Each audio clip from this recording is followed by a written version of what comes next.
प्रियंका भारती जो राष्ट्रीय जनता दल की राष्ट्रीय प्रवक्ता हैं, उन्होंने बीजेपी और जेडीयू प्रवक्ताओं के नाक में दम कर दिया है। लेकिन केवल प्रियंका भारती ही नहीं बल्कि कंचना यादव भी इन दिनों खूब चर्चाओं में हैं। वे भी प्रियंका की तरह ही अपनी बेबाकी और एनडीए नेताओं को तीखे जवाब देने के लिए जानी जाती हैं। खासकर कि अभी हाल के दिनों में उनके तेज तर्रार तर्कों ने उन्हें बिहार की सियासत और टीवी डिबेट्स में चर्चा में ला दिया है। कंचना यादव एक युवा और ऊर्जावान महिला है जो राष्ट्रीय जनता दल की राष्ट्रीय प्रवक्ता है। वे एक वैज्ञानिक, शोधकर्ता और सामाजिक न्याय की योद्धा है। उनकी जिंदगी की कहानी संघर्ष, पढ़ाई और राजनीति से भरी हुई है। वे उत्तर प्रदेश के जौनपुर जिले से आती हैं और आज पटना, दिल्ली और पूरे देश में अपनी मजबूत आवाज के लिए जानी जाती हैं। तो चलिए आपको बताते हैं कौन है कंचना यादव, जो कर देती हैं एंकर के भी बोलती बंद। नमस्कार, मेरा नाम है शालिनी और आप देख रहे हैं द न्यूज़ 15। कंचना यादव का जन्म उत्तर प्रदेश के जौनपुर जिले में हुआ था। जौनपुर एक छोटा सा शहर है जो गंगा नदी के किनारे बसा है और यहाँ की मिट्टी में यादव समुदाय की मजबूत जड़ें हैं। कंचना का परिवार पिछड़ी जाति से आता है जो सामाजिक न्याय की लड़ाई से जुड़ा हुआ है। उनके दादाजी एक सरकारी नौकर थे जो परिवार की आर्थिक स्थिति को मजबूत रखते थे। उनके पिता मुंबई में प्राइवेट सेक्टर में काम करते थे, जिससे परिवार थोड़ा संपन्न था। इस वजह से कंचना का बचपन आरामदायक रहा, लेकिन वे हमेशा समाज की असमानताओं को देखती रही। बचपन में कंचना को पढ़ाई का बहुत शौक था। वे स्कूल में होशियार छात्रा थीं और विज्ञान विषयों में रुचि रखती थी। जौनपुर जैसे छोटे शहर में लड़कियों की पढ़ाई पर ज्यादा जोर नहीं दिया जाता था, लेकिन उनके परिवार ने उन्हें पूरा समर्थन दिया।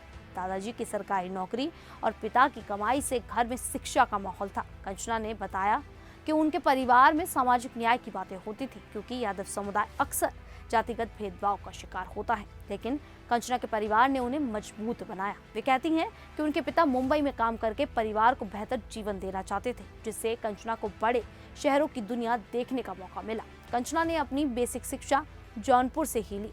वे खेलकूद में भी सक्रिय थी, लेकिन पढ़ाई उनकी पहली प्राथमिकता थी। परिवार की वजह से उन्हें कभी आर्थिक तंगी नहीं झेलनी पड़ी, लेकिन वे गांव की लड़कियों की समस्याओं से वाकिफ थी। ये बचपन का अनुभव बाद में उनकी राजनीति में दिखता है, जहां वे महिलाओं और पिछड़ों के अधिकारों के लिए लड़ती हैं। कंचना की शिक्षा की शुरुआत बनारस हिंदू यूनिवर्सिटी से हुई। उन्होंने BHU से जूलॉजी में BSc ऑनर्स की डिग्री ली। BHU में पढ़ाई के दौरान वे विज्ञान की गहराई में उतरी और रिसर्च में रुचि पड़ी। BHU एक बड़ा विश्वविद्यालय है।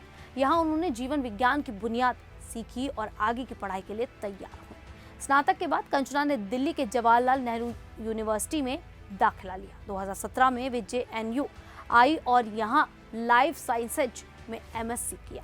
JNU में उनका आना उनके जीवन का बड़ा मोड़ था। यहाँ का माहौल राजनीतिक और सामाजिक बहसों से भरा था, लेकिन कंचना को लगा कि सामाजिक न्याय की लड़ाई में कमी है। वे कहती हैं कि JNU में लोग लालू प्रसाद यादव का नाम लेने से डरते थे, क्योंकि मीडिया ने उनकी छवि खराब की थी। इसी खालीपन को भरने के लिए उन्होंने JNU में छात्र RJD की स्थापना में मदद की। MSc के दौरान कंचना ने CSIR फेलोशिप क्रैक की, जो एक बड़ी उपलब्धि थी। ये फेलोशिप वैज्ञानिकों को रिसर्च के लिए पैसा देती है। वे हर महीने 42,000 रुपए की स्कॉलरशिप पाती थी। फिर उन्होंने JNU से ही कंप्यूटेशनल एंड इंटीग्रेटिव साइंसेज में PhD शुरू की। उनकी PhD कैंसर पर, मशीन लर्निंग और डेटा साइंस पर है। वे कैंसर रिसर्च में डेटा का इस्तेमाल करके नए तरीके ढूंढ रही हैं। JNU में वे सीनियर रिसर्च फेलो हैं और CSIR की फेलो हैं। उनकी पढ़ाई दिखाती है कि वे बहुत मेहनती और बुद्धिमान हैं। JNU में पढ़ाई के साथ कंचना एक्टिविस्ट बन गई। वे महिलाओं के अधिकारों, सामाजिक न्याय और सेकुलरिज्म के लिए लड़ती हैं। 2023 में उन्हें women of substance network and award के लिए नॉमिनेट किया गया। वे फेमिनिज्म इन इंडिया जैसी वेबसाइट पर लिखती हैं, जहां वे महिलाओं की समस्याओं पर बात करती हैं। JNU में उन्होंने छात्र RJD शुरू किया, क्योंकि वे लालू प्रसाद यादव के विचारों से प्रभावित थे। लालू जी की सामाजिक न्याय और सेकुलरिज्म की राजनीति उन्हें पसंद आई। 2017 से 2023 तक कंचना JNU में छात्र राजनीति में सक्रिय रही। वे भाजपा यूथ विंग के खिलाफ बोलती थीं और OBC रिजर्वेशन, जाति जनगणना जैसे मुद्दों पर बहस करती थी। तेजस्वी यादव उन्हें 6 साल से युवाओं को ट्रेनिंग दे रहे थे। कंचना उनमें से एक थी। अक्टूबर 2023 में कंचना का जीवन बदल गया। RJD ने उन्हें राष्ट्रीय प्रवक्ता बनाया। तेजस्वी यादव ने JNU से युवा टैलेंट को पार्टी में लिया, जिसमें कंचना और प्रियंका भारती शामिल थी। कंचना ने तेजस्वी जी को धन्यवाद दिया और कहा कि छोटे कंधों पर बड़ी जिम्मेदारी दी गई। वे लालू जी और राबड़ी देवी को भी शुक्रिया कहती हैं। कंचना लालू जी की सामाजिक न्याय की राजनीति में विश्वास रखती हैं। वे कहती हैं, मैं लालू प्रसाद यादव की सामाजिक न्याय और सेकुलरिज्म की राजनीति में विश्वास रखती हूँ। मुझे तेजस्वी के नेतृत्व पर भरोसा है। पार्टी ने उन्हें इसलिए चुना क्योंकि वे ओबीसी से हैं और वैज्ञानिक बैकग्राउंड वाले हैं, जो पार्टी की इमेज को नया रूप देती हैं। 2023 से कंचना आरजेडी की आवाज बन गई।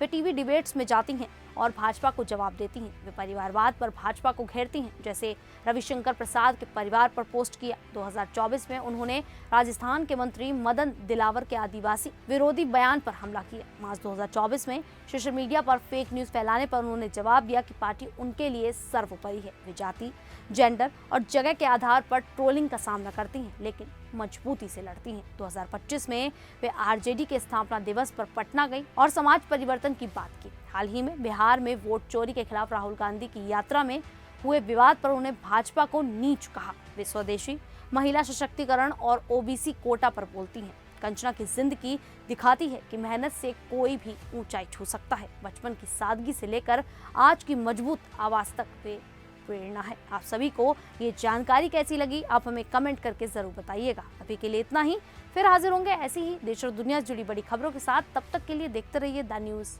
15।